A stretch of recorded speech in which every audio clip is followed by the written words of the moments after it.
Gold, trusted gold buyers. మీరు తాకట్టు పెట్టిన బంగారాన్ని విడిపించి ఈ రోజు ఉన్న మార్కెట్ ధరకు కొనబడను. Hi sir. నమస్తే. ఎప్పుడు ఉండే కన్ఫ్యూజన్ ఎవరు రాము గారు ఎవరు లక్ష్మణ్ గారు మాకు అసలు తెలియదు సార్. కొంచెం మీరే చెప్పండి. నేను రాము లక్ష్మణ్ సార్. అదే ఇప్పుడున్న బిజీ లైఫ్లో మీకున్న బిజీలో అంటే ఈ స్ట్రెస్ అంతా పక్కకు వదిలేసి అంటే అన్ని రకాలుగా లైఫ్ను బ్యాలెన్స్ చేస్తూ ఇంత ప్రశాంతంగా ఎలా ఉండగలుగుతున్నారు? అంటే సినిమా ఇండస్ట్రీలో చాలా తక్కువ మందికి సాధ్యం. ఎక్కడ అసలు మీకు ఇలా ఉండాలి, మా లైఫ్ని ఇలా టర్న్ చేసుకోవాలి అని ఎందుకు అనిపించింది? ఎక్కడ అనిపించింది సార్? మంచి క్వశ్చన్. ప్రపంచమే మనకు ఒక పెద్ద బాల్ శిక్ష అంటారు కదా.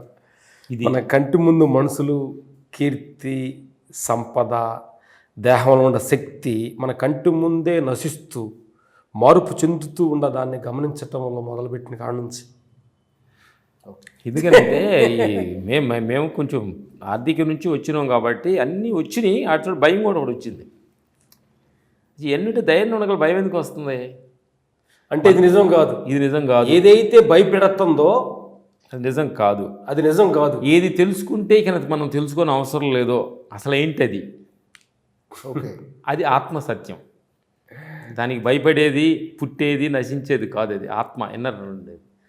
దాన్ని తెలుసుకోవడం కోసం ఫుల్ తెలుసుకున్నామని ఇంకా మేము కంప్లీట్ అవ్వలేదు. ఆ ట్రావెల్లో దిగాం కాబట్టి ప్రయత్నంలోనే మీకు ఆనందంగా ఉన్నామంటే ఇంక ప్రయత్నంలో నిజంగా ఫుల్ఫిల్ అయిన వాళ్ళు ఎలా ఉంటారని మనం అర్థం చేసుకో. అనుభూతి వేరు. ఏది మనకు కొన్ని స్పిట్ల కొట్లో ఒక శాంపిల్ ఇస్తాడు. సరే మీకు ఈ తిని చూడండి, బాగుంటే తీసుకోండి అని. ఆ శాంపిల్ ఎంతవరకు మేము ఎంత ఆనందంగా అంటే మనకేమవుతుందంటే ఈ 3 రోజులు ఉండే నాటక రంగస్థలానికి ఎంత ప్రాధాన్యత ఇవ్వాలి.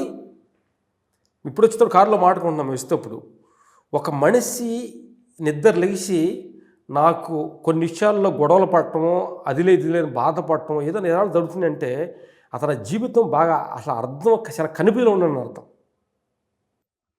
అంటే ప్రతి చిన్న విషయం కూడా మనకు జ్ఞానం నేర్పుద్ది అంటానికి. పొద్దున్నే కేబీఆర్ పార్క్ వెళ్ళాము. సరిగా ఉందని జాకెట్ జరిపి నేర్చుకున్నాం. కొంచెం పాజిటివ్ నడిచాము. అప్పుడు చెప్పింది కొంత నడిచిన తర్వాత ఇప్పుడు నీకు జరిగిన అవసరం లేదని చెప్పింది. నాకు హీట్ అయింది, జరిగింది తీసుకున్నా. అది జ్ఞానం నేర్పింది నాకు. అట్లే మనకు సూక్ష్మంగా ఉంటే ప్రతిదీ మనకు నేర్పుద్దని. అట్లే ఇప్పుడు మనకు అవసరం ఉంది, ఇప్పుడు అవసరం లేదని చెప్పింది.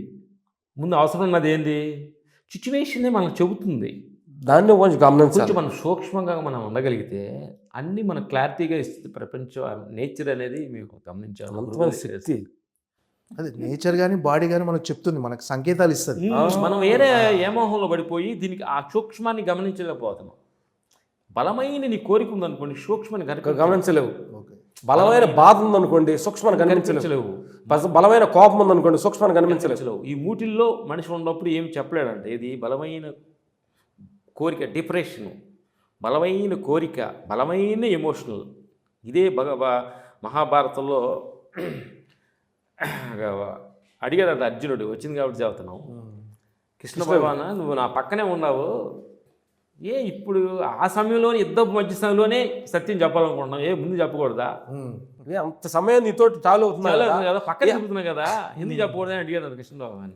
అప్పుడు కృష్ణ భగవాన్ నవ్వి అన్నాడంట, పిచ్చోడా నువ్వు ఒక సమయంలో నాకు వెళ్ళ విధి తెలుసని అందగాడిని 5 కంటే నేనే గొప్పవాడిని, ఇంకొక సమయంలో పగతూరు మీద పగతోటి ఉడికిపోయి ఉండవు. అప్పుడు చెప్తే అర్థం కాదు, ఇప్పుడు చెప్పిన అర్థం కాదు. ఈ సమయం నాకు ఏం వద్దు, నాకు పగ లేదు, ఎదురోళ్ళ మీద ఎవరిని కొట్టను, నాకేం అవసరం లేదు, నాకు రాజ్యం ఏం వద్దు అని ఇల్లు పడేసేది చూడు.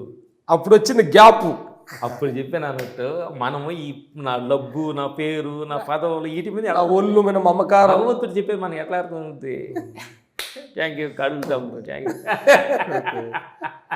యూ.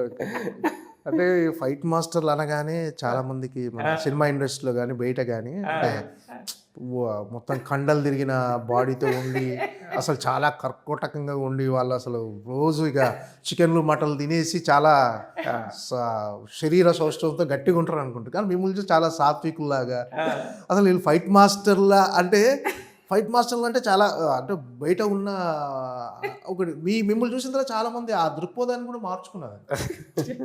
ఫైట్ మాస్టర్స్ ఇలా ఉంటారా అని. మేము వాళ్ళు చూసి మార్చుకొని ఇలా వచ్చాం. అసలు